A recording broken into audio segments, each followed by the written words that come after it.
Biblioteca Virtual do PCJ. Bíblia Sagrada Novo Testamento Livro, Atos dos Apóstolos. Fonte do áudio, Atos dos Apóstolos filme completo em português. Títulos e subtítulos, Bíblia Sagrada tradução da CNBB. Edição de Carlos Eduardo da Silva.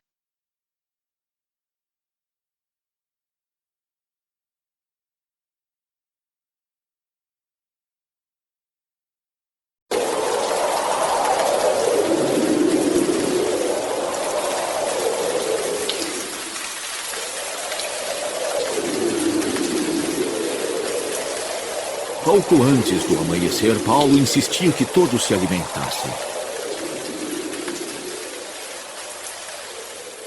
Hoje faz 14 dias, disse ele, que vocês têm estado em vigília constante, meus amigos, sem nada comer.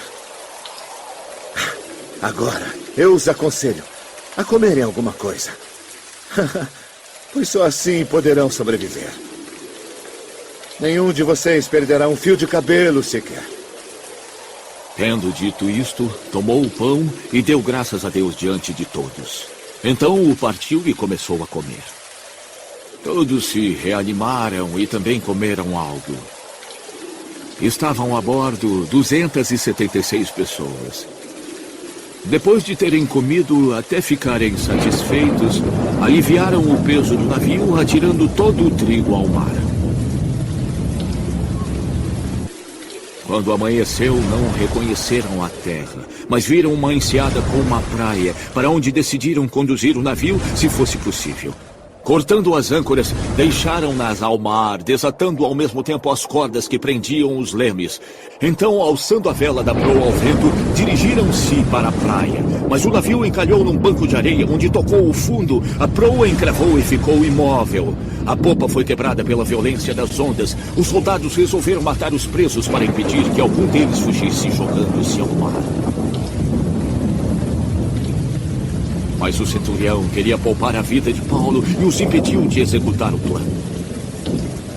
E ordenou aos que sabiam nadar que nadassem em direção à terra. Os outros teriam que salvar-se em tábuas ou em pedaços do navio. Dessa forma, todos chegaram a salvo em terra. Uma vez em terra, descobrimos que a ilha se chamava Malta. Os habitantes da ilha demonstraram extraordinária bondade para conosco. Fizeram uma fogueira e receberam bem a todos nós, pois estava chovendo e fazia frio. Paulo ajuntou um monte de gravetos e, quando os colocava no fogo, uma víbora, fugindo do calor, prendeu-se à sua mão. Quando os habitantes da ilha viram a cobra agarrada na mão de Paulo, disseram uns aos outros: "De certo, este homem é assassino. A justiça não lhe permite viver." Mas Paulo, sacudindo a cobra no fogo, não sofreu mal nenhum.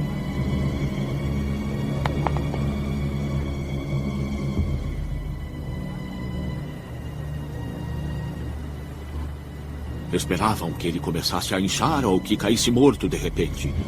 Mas tendo esperado muito tempo e vendo que nada estranho acontecia, mudaram de ideia e passaram a dizer que ele era um deus.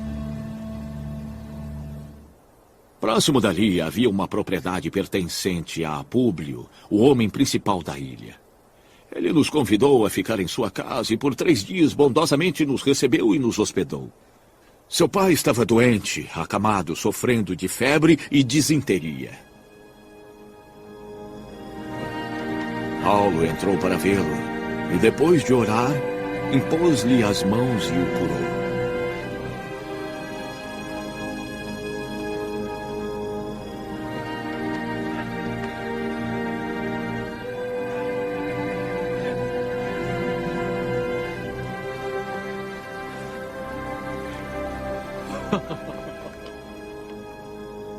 Tendo acontecido isso, os outros doentes da ilha vieram e foram curados. Eles nos prestaram muitas honras. E quando estávamos embarcando, nos forneceram suprimentos necessários. Passados 3 meses, embarcamos num navio que tinha passado o inverno na ilha. Era um navio alexandrino que tinha por emblema os deuses gêmeos Castor e Pólux. Aportando em Siracusa, ficamos ali 3 dias. Dali partimos e chegamos a Régio. No dia seguinte, soprando o vento sul, prosseguimos chegando a Puteoli no segundo dia. Encontramos alguns irmãos que nos convidaram a passar 7 dias com eles. E assim chegamos a Roma. Os irmãos dali tinham ouvido falar que estávamos chegando e foram até a praça de Ápio e às 3 vendas para nos encontrar. Vendo-os, Paulo deu graças a Deus e sentiu-se encorajado. De volta a Roma, Paulo recebeu permissão para morar sozinho sob a custódia de um soldado.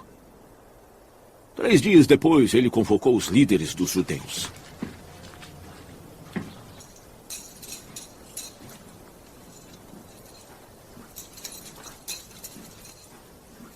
Quando estes se reuniram, Paulo lhes disse: Meus irmãos, embora eu não tenha feito nada contra o nosso povo, nem contra os costumes dos nossos antepassados, eu fui preso em Jerusalém e entregue aos romanos.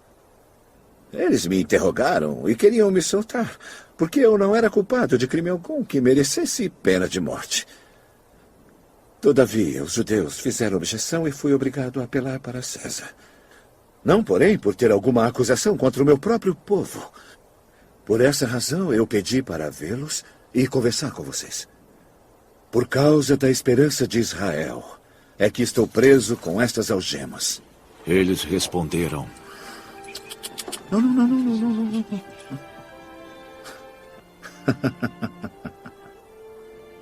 Não recebemos nenhuma carta da Judeia a seu respeito. E nenhum dos irmãos que vieram de lá relatou ou disse qualquer coisa de mal contra você. Todavia, queremos ouvir de sua parte o que você pensa, pois sabemos que por todo lugar há gente falando contra esta seita. Assim combinaram encontrar-se com Paulo em dia determinado, indo em grupo ainda mais numeroso ao lugar onde ele estava.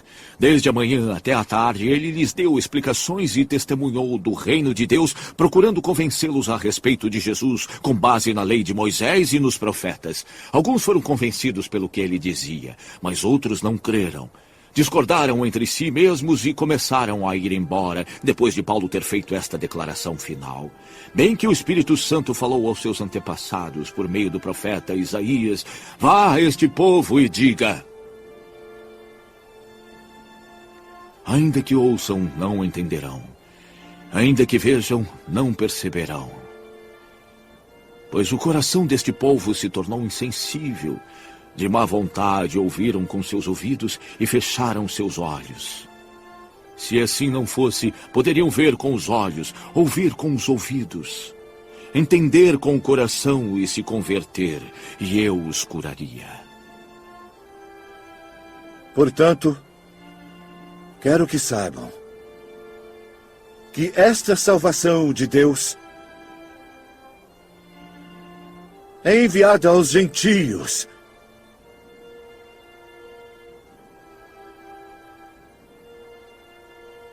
E eles a ouvirão.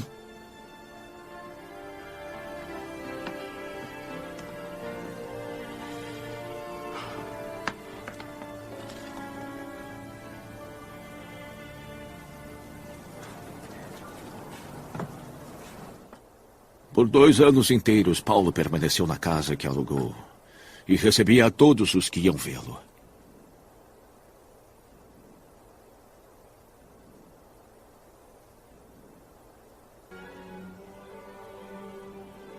Abertamente e sem impedimento algum, ele pregava o reino de Deus e ensinava a respeito do Senhor Jesus Cristo.